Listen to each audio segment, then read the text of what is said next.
Are you ready to change your habits, sculpt your destiny, and light up your path to greatness? Welcome to the epicenter of transformation. This is Mick Unplugged. We'll help you identify your because, so you can create a routine that's not just productive, but powerful. You'll embrace the art of evolution, adapt strategies to stay ahead of the game, and take a step toward the extraordinary. So let's unleash your potential. Now, here's Mick. Ladies and gentlemen, welcome to another episode of Mick Unplugged, where we channel our because and look beyond our why. Today, I have the incredible honor of introducing a true legend in the music industry. He's a prolific songwriter and producer whose talent has shaped the sounds of many iconic artists like Teena Marie, Chaka Khan, Jamie Foxx, The Emotions, Babyface. I can keep going. Many, many more. Join me in welcoming the one and only, the man I call the GOAT, Mr. Kevin Flournoy. Kevin, How you doing, welcome man? to Mick Unplugged, brother. How you doing? Good to be here. Good to be here. Man, you know, I told you offline, and for those that are listening and watching, I listen to the K-Flow show every Sunday when I'm making brunch for the wife, and it puts me in the right mood. There's nothing like live music. Like I will say, studio music is great, but there is nothing that captures the soul like live music. And Kevin, I'm going to be very honest and transparent. Your music brings out emotions that, man, I mean, you're talking about a grown man that will just sit there and be captivated just by music. And I know I'm not the only person that's ever told you that, but what was it about music for you? Like, I know the story of your dad telling you to pick out an instrument, but like, what was it for you? I'm not going to call your dad Joe Jackson or anything. No, it wasn't that. I think it's a natural occurrence. Where the music spoke to me in a certain way. So music speaks to everybody in a certain way. What it was telling me was that I had a talent to take it and sort of form it in a way, or write it, produce it in a way to speak to other people. And so through songs and writing songs, through playing my instrument, which became, piano mostly. So it wasn't just playing the instrument. It wasn't about just writing the song. It was about how can I do that to affect the emotions of the person that I'm playing it for, which is a whole nother element. I love it. Mhm. I love it. So is the emotion of others, is that your because? Like what's Kevin's because? Like what drives you to create and excel in the music space? It might have morphed over the years. At the beginning, I was just interested in the music, so I would listen to the radio and say, "I like what I'm hearing. I want to recreate that." The thing where it became a thing where there was more purpose to it in terms of reaching other people, um, evolved when I found out that when as a player, I would play and found out that people would respond and say, that really touched me. That song touched me. The way you played that song touched me. That became inspirational to me to where I said, I want to do that more. Yeah. So that became the because of it, because I can reach people. And then when I hear them talk about the effect that the music has on them in their life, that's big. I even to this day, the first song that I released on my solo project, I read comments, like all kind of comments, and basically it's comments from people telling me how the song affects them personally. Mm. And sometimes there's an anecdote, some story about their wife, their kids, and it's interesting to read that, and that's where I get empowered. I like that part of it. And what's crazy, and it's not crazy, but you can see it in your music, right? Like I can hear it, I can feel it. Like it's rare that music can just totally be felt throughout your entire body and make your mind places, because like you have some instrumentals where it's just like I can almost imagine the words to the song being played, and then I can listen to it 5 days later and a totally different set of words come to mind because your music just brings that out. So I wanted you to know that personally. Like, Oh, I appreciate you telling me that. I appreciate it. Yes. yeah. So who were some of your biggest influencers early on, and how did that shape your career? Yeah, early on, and what I just spoke about in terms of being able to reach people, I was after my first couple years in college, I was studying under Professor Jimmy Cheatham at UCSD in San Diego. And that's where the private conversation we used to have at his office hours were where he started opening my mind into being able to do that. That it's not just about if you're going to play the piano with a vocalist, it's not just about playing and it's not about you. It's about being able to unwrap your to understand what they're trying to project and then play to their thing and support them. So that was the first inspiration in my mind. And also, he would say, after you graduate, everybody's going to want to hire you if you master this.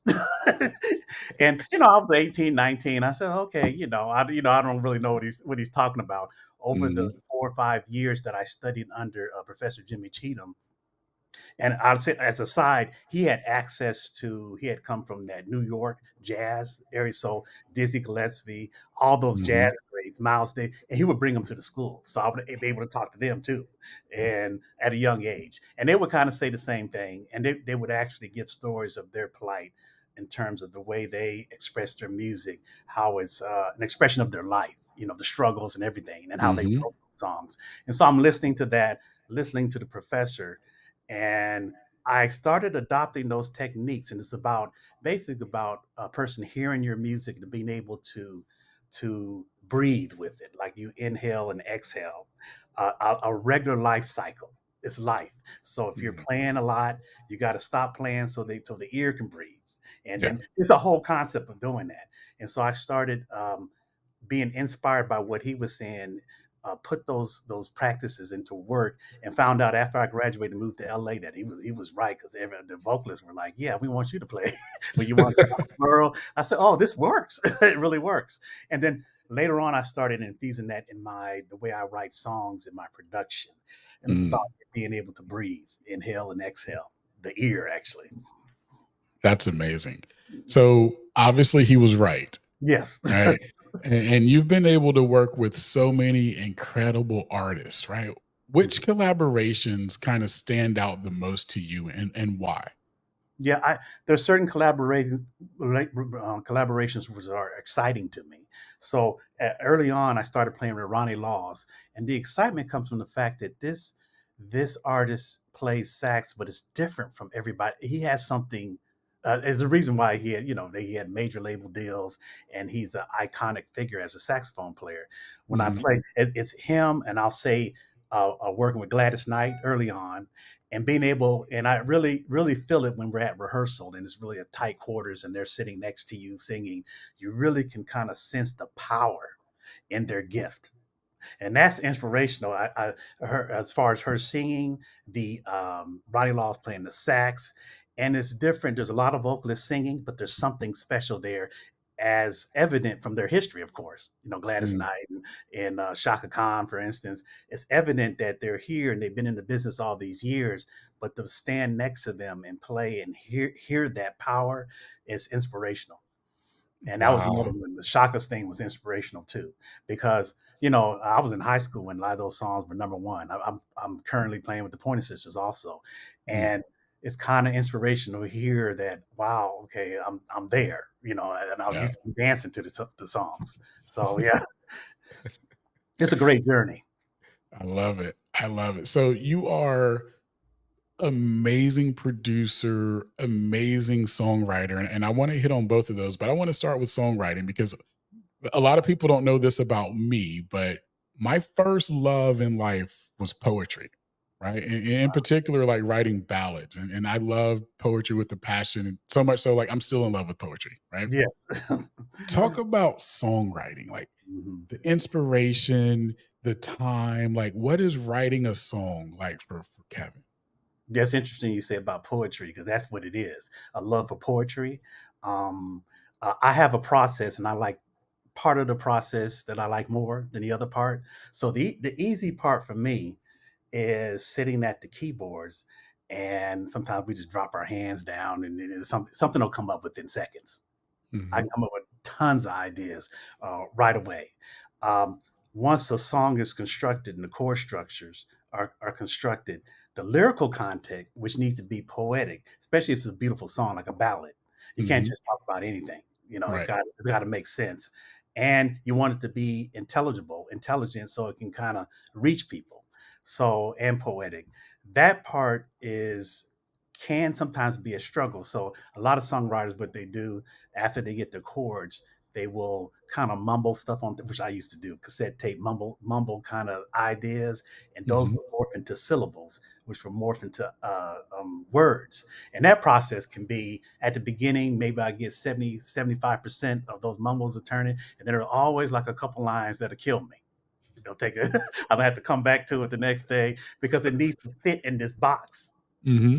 So you can't just say anything, and then maybe it needs to rhyme. Right. And so the rhyme scheme needs to be a certain thing. And then you don't want to always have a predictable rhyme scheme. So sometimes you want to go off and your format's different with the song. And some of the greatest songs don't quite, it's not like 4 lines and 4 lines for the chord. It's something else going on added to Hmm. it, which makes it more sophisticated. Yeah. But my process, and I started writing songs early as a teenager, and that's what it was, sitting at the keyboard. The piano, I had a Fender Rhodes at the time and wrote Wow. many songs and a recording, some kind of recording apparatus, and Hmm. put that microphone up and would mumble. And I had back in the day where you had cassettes, you had this thing, you put all the cassettes in, and most time people will have that with artists that they have and bringing it to the car. It was Yeah. all me, right? It's all me, and so if somebody actually got to it, it wouldn't make any sense to them, just a bunch of mumbling and chords. But yeah, I used to do that almost every day. That's wild. And I want to go somewhere because most people, the average consumer of music, don't understand or realize that the person singing the song usually isn't the person that wrote the song. Right? Hmm. Hmm. What's a couple of songs that you wrote that most people don't realize that you wrote? Yeah. Um, yeah, I had, when I first came out, I did a tour with the reggae group Big Mountain.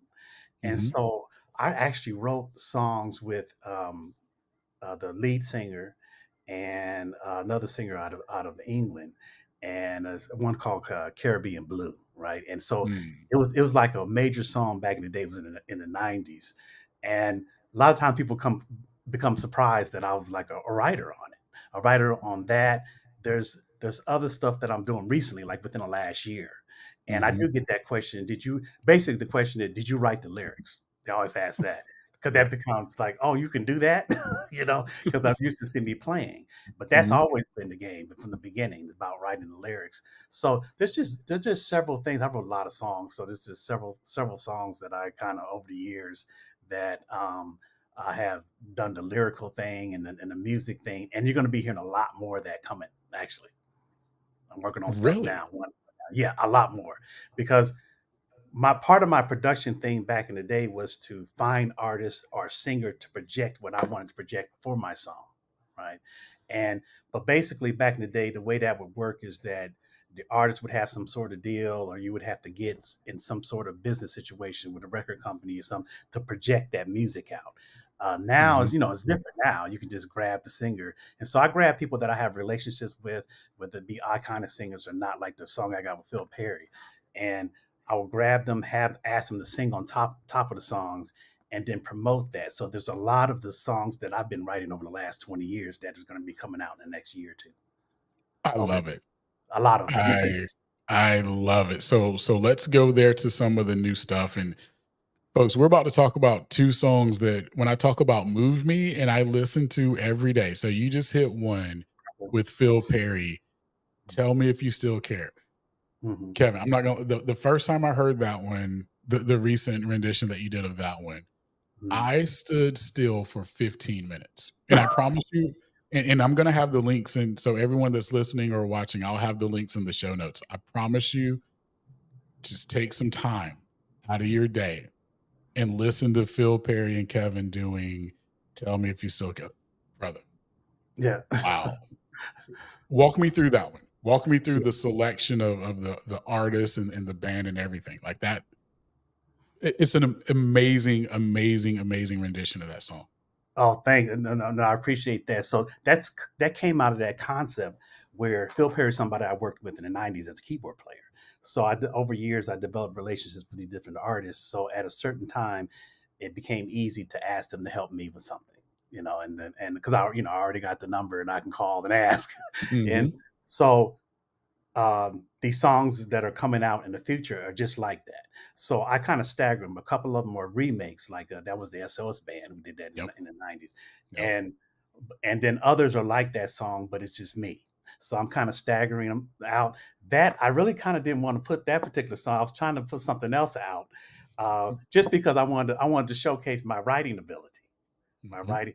But that one became ready, and the director of that video suggests, yeah, you should do. I remember when he was telling me you should do the video on this one, and at first I was like, no, I want to do the video on my myself. And he said, no, do this one, and I said, okay, we do it. And I didn't put much stock into it, but he was a Hmm. genius director, Frederick Tobias now, who had a movie-esque presentation in his head about how that would go, and so the band that's in there, most of the members of the band were selected because they had been working with me for the last 2 years on these songs. There's a whole group of songs. So when I put up a clip, I have a clip up where there's 5 background singers singing "Tell Me If You Still Care," and they're in the studio, and it's a big deal.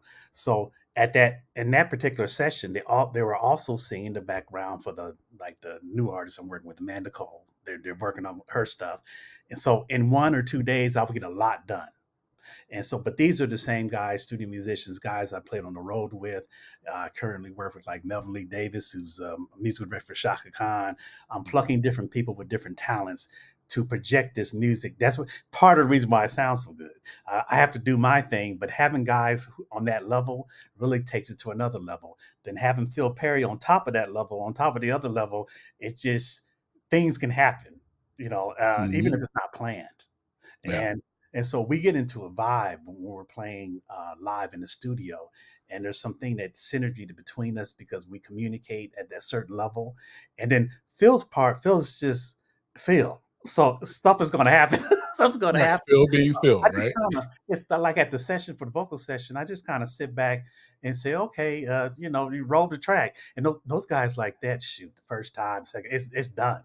Mhm. Because they've already thought through the presentation, the performance level before they even arrive. Mm. So they're not guessing. And then Yeah. their history, yeah, they're not guessing at what they're trying to do. And all those elements come together to make what you hear. But it's the post that's a big thing. I tell people I work on the post after everything's recorded. It takes me a long time to do that because there's a lot. It's not that it would take me a long time, except for the fact that I'm trying to reach people. So Mhm. it's things that people don't understand in terms of when I play the piano. I'm gonna have to go back. Okay, the piano part sounds fine to everybody else. I need to go back in, and so I can play it a certain way, so then I can get a response. Oh, that felt good when you hear it. And so Hey, that's going on all levels in that song. well, it worked. Trust me. You got it right. I know you're a perfectionist. You got it right. You got it right. And you just brought up Amanda Cole, To the Water. Yeah. Eh, Everyone, you're going to see the link to the Water here, and I'm going to tell you, Kevin. I'm looking you in your eye. My wife broke down when she heard that song, Wow. Wow. and she just heard it, and then when she saw the video, the composition of it, it resonated even deeper with her. And so obviously, like, I'm a music buff, right? I love music, but to see my wife moved to the Water, I know it's won some awards and it's going to continue to win. Like, good. Like, talk to me through that one. Like, bro, like, I could almost get emotional right now. Wow. Yeah. That has turned out. So that's a new one for me, the newest one. Yes. Yeah. And uh yes, the same concept where I was trying to do the reach thing and the way I'm presenting it. And I'm listening to the comments, and it's nice to hear that it's moving. Uh, because it speaks to something that everybody deals with at some point in their life. And Right. so the concept of that, so the challenge of that is you basically got to have like an Amanda Cole sing it. Singers like that are rare these days, especially these days, where they Hmm. actually can sing. So in the studio, she's singing the song from the beginning to the end. It's not like we got to punch in this. It's a performance, Right. and she's going to study that song. So she's doing the same thing I'm doing. I need to reach people. I'm listening to this message, reach people. And I did the same thing with the musicians, the arrangement. This is a song she brought to me because we're working on the EP. So we were like 3 or 4 songs in already. This was a Mm-hmm. side thing. And when I first heard it, I was like, yeah, that's it. I know what to do. Because I can hear everything that you're listening to while I'm listening to a scratch of it. And that process took about a year and a half to really dial it in, as far as bringing her out, getting the instrumentation, me working on my part, but because I'm trying to create a masterpiece. Yeah. Even in an environment that people don't spend that kind of time on music as much anymore, but I Mm-hmm. still want to. So Absolutely. there it is. Absolutely. Well, it is definitely my favorite song. When I tell you I have it on repeat, like it is literally pulled up on my computer right here. Oh And like wow. there are moments of the day where I just need it and I just go Wow. to it. It's that deep. So you brought up something that I want to talk about, your genius in production. Like you talk about hearing things. And I think one of the hardest parts of production is taking what you hear and what you want to where you want to go and then relaying that to other people, communicating that sound, right? Because that's really, really hard. Is you've got this sound in your ear, and yep, you can play the note, but then how do you trust the saxophonist to really get it? Because you can't really just hit the note for the saxophone for them. How do you get that bass guitar player to really go where you're going? Like, how do you do that, Kevin? Because Yeah, you are freaking amazing. that's a great question because that is a very complicated process that I do, and I do it pretty silently. You might not see it when you see when we're at the studio because I've done some pre-work, and Hmm. part of the pre-work is that depending upon the song, there's different like there might be 5 different bass players that you can call, and Hmm. that's where it starts. And they're all like top bass players. So the particular one might I say this person is going to be able to emote a certain way on this type of song, like To the Water. So you call that guy. So you're already halfway down the road. You're still going to have to offer guidance, and so they can hear do what you have in your head. And Hmm. so for each musician, I have to do that, and that process is a serious because once you do that, like I said, you're already halfway down there. When Hmm. what I do once they're in the studio and they start recording, I let them do whatever they want the first couple. I don't say anything because ultimately, since they are professional, the most professional in the business, they're going to offer me something that I didn't hear. Hmm. At least part of it. It won't be the entire thing. And sometimes they'll ask me. I said, "No, just play it. What do you Hmm. want me to do? Just play it. Pick the bass, just do it." And I always learn something from hearing because they're masters. They've recorded a lot of records. So once that happens, I start the mode. It's analogous to molding clay.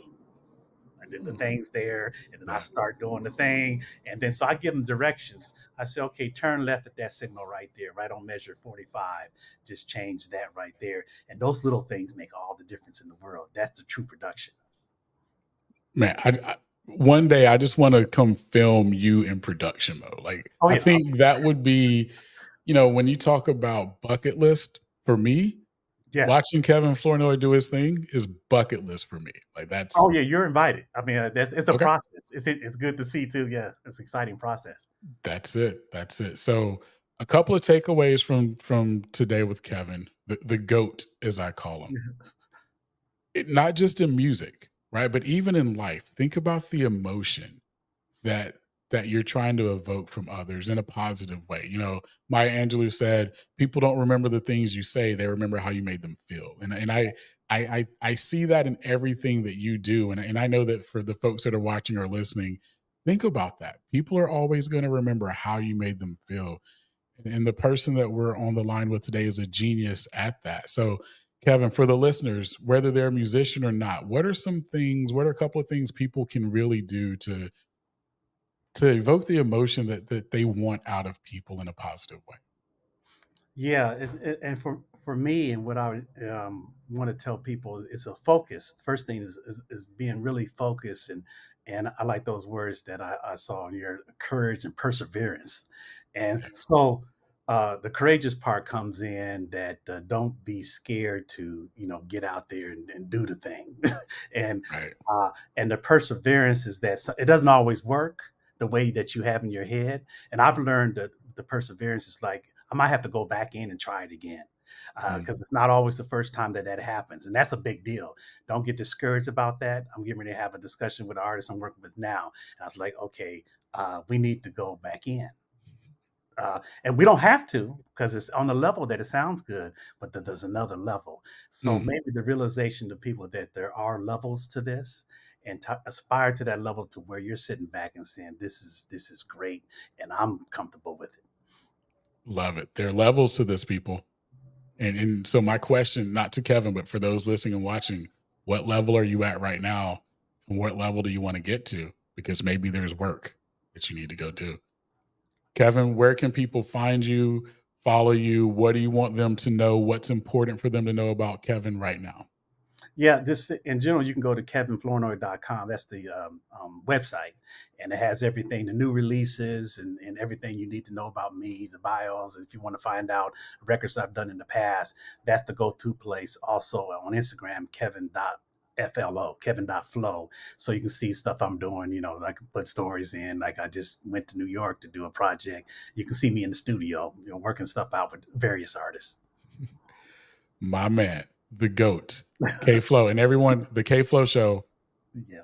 Follow it. It will change your life. I promise you. You can go to any episode, put it on repeat. It's my Sunday brunch. That's how I get started. I cook the best meals when I'm listening to K-Flow. That's good to hear. I appreciate it. And so for everyone listening, remember, your because is your superpower. Go unleash it. Thanks for listening to Mick Unplugged. We hope this episode helps you take the next step toward the extraordinary and launches a revolution in your life. Don't forget to rate and review the podcast, and be sure to check us out on YouTube at Mick Unplugged. Remember, stay empowered, stay inspired, and stay unplugged.